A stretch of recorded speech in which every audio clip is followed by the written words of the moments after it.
Shalom saudara, sukacita bagi saya dapat berjumpa kembali. Saya percaya kehidupan kita di dalam Kristus adalah kehidupan yang berkemenangan dan berkelimpahan dalam segala kebaikan.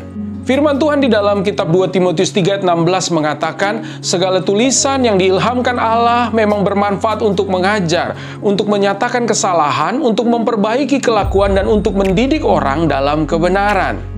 Saudara, tidak bermaksud untuk menghakimi, namun kita dapat melihat bahwa banyak orang lebih menyukai mendengar firman Tuhan yang memberikan rasa tenang, yang menghibur, yang membangkitkan semangat, yang memberi sukacita, serta memberikan kekuatan dibanding firman Tuhan yang bersifat menegur bahkan mencela sikap dan perbuatan kita yang salah.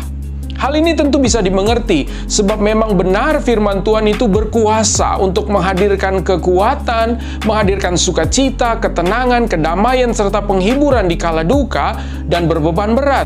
Namun adalah tidak bijaksana jika kita lebih memilih menyukai bagian firman Tuhan yang hanya sekadar untuk membuat diri kita nyaman. Karena kita dapat mengerti bahwa firman Tuhan itu bukan hanya bagaikan aliran sungai yang sejuk dan menyegarkan jiwa kita, tetapi firman Tuhan juga merupakan pedang bermata dua yang tajam dan bagaikan api yang membakar serta memurnikan. Nah, ayat yang kita baca dan menjadi pembahasan kita kali ini hendak menjelaskan kepada kita bahwa firman Tuhan akan sangat bermanfaat untuk hal yang sepertinya bukan bagi kenyamanan kita, saudara, yaitu satu, untuk mengajar atau mendisiplinkan kita. Apakah artinya didisiplinkan? Artinya adalah melalui firman Tuhan, maka Tuhan membawa kita pada proses pembelajaran dan pendidikan rohani. Didisiplinkan di sini berarti dimuridkan. Tuhan Yesus menyebut dirinya sebagai guru dan Tuhan, dan Ia adalah guru serta teladan yang terbaik. Melalui firman Tuhan yang hidup dan berkuasa, Tuhan akan mendorong kita dan membentuk kita agar kita semakin berakar, bertumbuh, menjadi dewasa, cerdas, berhikmat, serta menjadi unggul, hingga kita bisa menghasilkan buah yang baik bagi orang lain serta memuliakan Allah.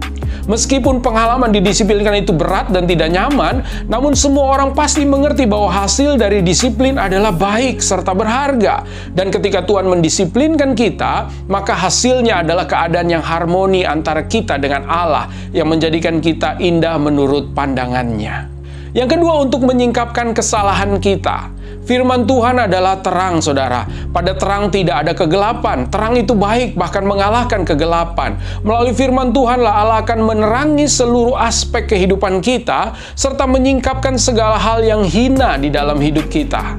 Firman Tuhan itu juga bagaikan cermin, saudara, yang dapat memperlihatkan noda, kekotoran, bahkan luka yang ada di wajah kehidupan kita. Bergaul dengan Tuhan itu berarti kita bergaul dengan firman-Nya. Firman-Nya itu dapat menembus sampai kedalaman hati kita. Bahkan firman Tuhan akan selalu menguji dan memurnikan segala hal yang ada di dalam kehidupan kita. Yang ketiga, untuk memperbaiki kelakuan kita. Firman Tuhan adalah kuasa yang akan mengubah dan memperbaharui kehidupan kita.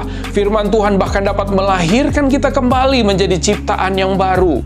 Firman Tuhan akan menyelaraskan kehidupan kita dengan rancangan dan jalan Tuhan yang dahsyat juga mulia. Melalui firman Tuhan, kita memiliki contoh atau teladan, yaitu Kristus. Firman Tuhan dapat membuat kita memiliki karakter Kristus, saudara.